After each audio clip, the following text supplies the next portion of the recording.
Good morning, everyone. It is a beautiful and very hot and muggy day here north of Toronto, and I am in a classic 1987 Alfa Romeo Spider. And I really want to talk about this car because it has such a long history. The Alfa Romeo Spider, under various names, lasted from 1966 to 1994, and that is one of the longest production runs for a single generation of sports car I have ever heard of. This car was introduced in '66 against cars like the MGB, and it lasted long enough to be competing against the Mazda Miata. That's insane. The same car competed with the MGB and the Miata in the same version.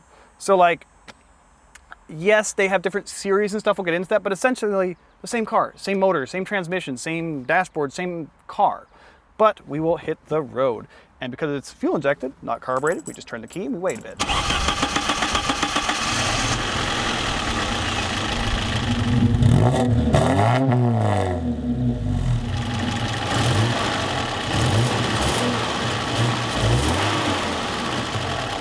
These have Bosch fuel injection, electronic fuel injection, and earlier cars would have had the Spica mechanical fuel injection, which is unspeakably complicated and notoriously hard to keep going.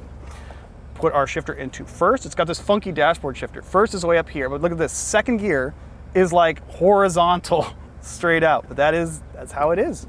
So my friend John owns this car and he uses it properly. He drives it all the time. He lets me drive it, and he even autocrosses this thing frequently. He drives this car hard, as I think it should be.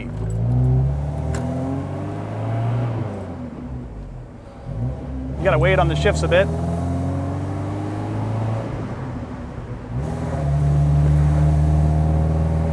The sound of that Alfa Twin Cam. There it goes, up on a cam a bit.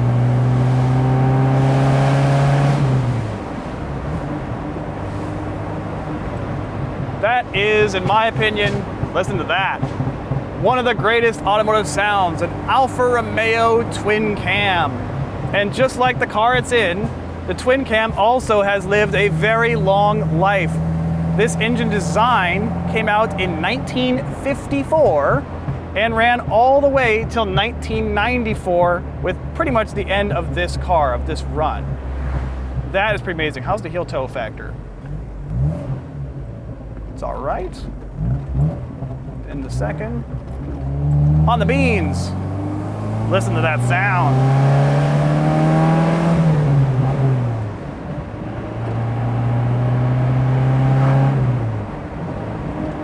Now, the design of this car goes back even farther than 1966. In fact, they kind of had finalized the design of the original Alfa Romeo Spider in 1961, but didn't really enter production until '66.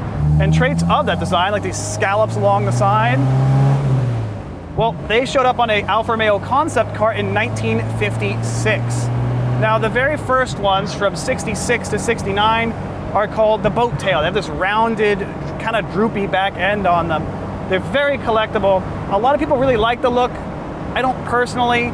Those are Series 1 cars. Series 2, they kept the look kind of similar, but they have a cam tail, much more conventional, chopped off, squared back end. This is a 1987 model. It is a Series 3.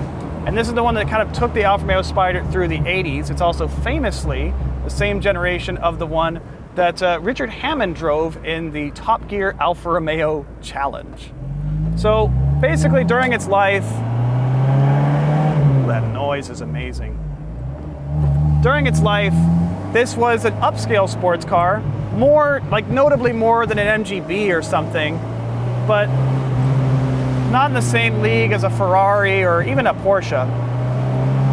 And so it had this interesting niche, kind of in the same area of like a Lotus or a Jaguar, of a premium car, but that was still within reach of your average person. Handling. And what your money bought you back then were some stellar mechanicals. You have an all aluminum Hemi head inline 4, and it's a twin cam design, which was so rare back then.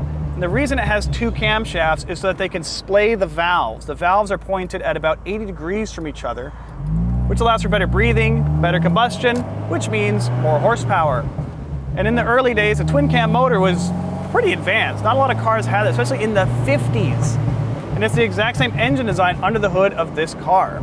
Of course, they had updated it.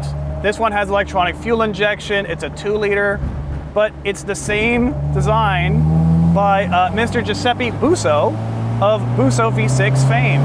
That famous V6 that everyone loves, he did this one too. And I gotta say, this guy had some hits. In the Series 3 car, this car is from 1987, and it is a really intriguing mix of new and old stuff here. For example, I have a digital clock, which makes you think, oh, it's a car of the 80s. I have this funky dashboard shifter though, which makes you think it's a classic. And I have a vent window. I have a chrome vent window, which was not typical of a car of the late 80s. And so all around me are interesting, kind of modern, mixed with classic touches, like these big, heavy door handles. Look at these things, made of big, solid chrome. The view over the hood, I have round headlights. This feels like a classic car, but it's from 1987. It's just 2 years away from the introduction of the Mazda Miata, which I have to say is the thing that I keep thinking about is how similarly this drives to a Mazda Miata. I have a soulful twin cam, 4-cylinder engine that loves to rev, loves to work. I have a 5-speed shifter. I have communicative and light manual steering. It's an experience that makes me think Mazda Miata. There we go.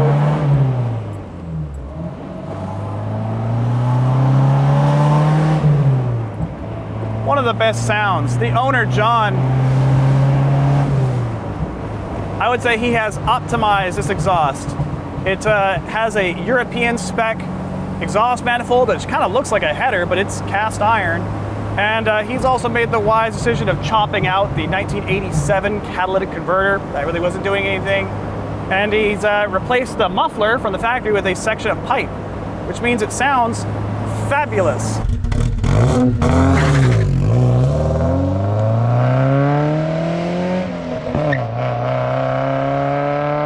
It's a classic sound because, well, it's a classic engine. The fact that you can get a 1960s sound in a car from the 80s is amazing to me.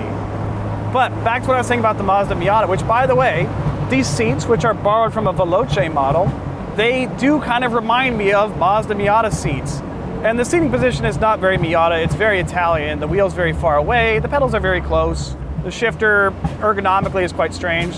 Tunnel, listen to that. I feel like I'm qualifying at Monaco. But I do kind of feel Mazda Miata-ish in terms of weight, power, agility. That's kind of the analog I would use to describe this car. And honestly, the whole shifter clutch arrangement thing, it's not the most normal. It does take a little getting used to, as you can see here, but the reward is just absurd. It's so fun. Look at this thing go. And it's not a car you have to drive hard to get the best out of it. It's just as enjoyable to be driven gently as I am today. In a sense, this car has like the wrong stuff for a good sports car. It has a live rear axle. It's coil sprung, but it's still a solid rear axle. It has a steering box. It's not rack and pinion. And yet somehow, against what it should do, it is just incredible to drive. And yes, there's body roll and the steering center isn't like laser sharp, but as an experience to deliver joy, there's no fault. It's just amazing. And I would say if you want a classic experience without some of the classic headaches like carburetors, a Series 3 Alpha is a pretty good way to go. And the good news too is that these are fairly affordable for classic car terms. A car like this, in this condition, you could expect to pay about $15,000 Canadian.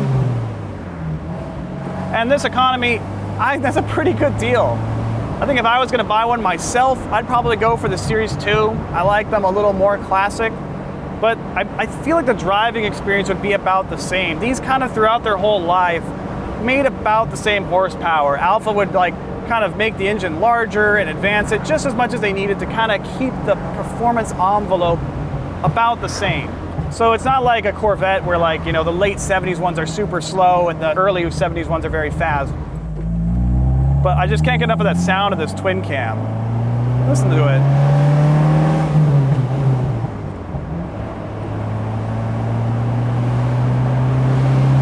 I mean, I've driven like RX-7s and stuff from 1987, and it does not, my brain can't compute that this wooden steering wheel I'm holding, which is aftermarket and very nice, this wooden steering wheel and this weird shifter and this classic sound are coming from a car from 1987, which for me feels pretty modern. It's not the fastest car. This thing's rated about 119 horsepower, but it's gotta be just about as good as 119 horsepower has ever sounded. Listen!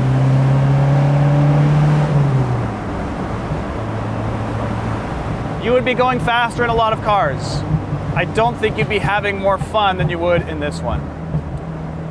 So a big thanks to John for letting me drive this car on this beautiful sunny day. He has his own YouTube channel, John Unit, where he's also reviewed the 74 Ford Maverick that I share with my cousins. So go over and check out his channel for his take on the Maverick, and he also posts a bunch of fun stuff that he does with this car. Like I said, he autocrosses it, he drives it all the time.